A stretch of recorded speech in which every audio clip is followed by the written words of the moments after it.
about how hard it was growing up in the early 2000s being a dark-skinned big girl. Oh, so y'all surprised?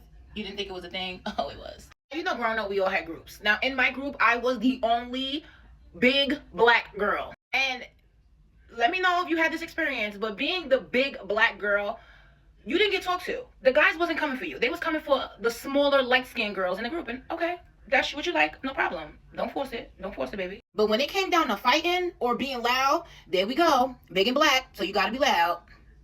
And a lot of guys was like, oh, that's sis. You know how many sisters I was to these guys that I actually liked?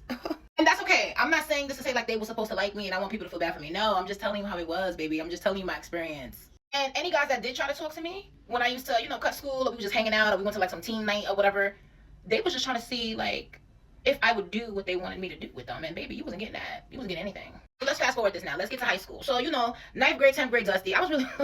Let's talk about when you start filling out. So, again, plus size girl, but now, you know, I'm filled out. I'm a big girl, but I'm a curvy big girl. So, now the eyebrows is going up. So, now guys are trying to talk to me, but they don't want to talk to me in public. So, they slide me a little no, or, you know, they see me in the hallway and they try to say, yo, what's good, what's good, what's good?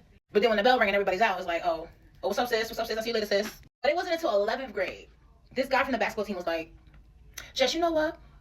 You are so pretty. And I'm like, me? He was like, yeah, you so pretty to be a big girl. And you know that was a backhanded compliment. But because my self-esteem was so low, I thought that was cute. You know, I asked him, like, what do you mean pretty to be a big girl? He was like, I never seen a pretty, curvy, big girl like you. Like, it's just weird. Like, usually you big girls, y'all just, you know, big and y'all got no shape and no butt. And I'm like, okay. But again, my self-esteem was so low that was still that was a shot.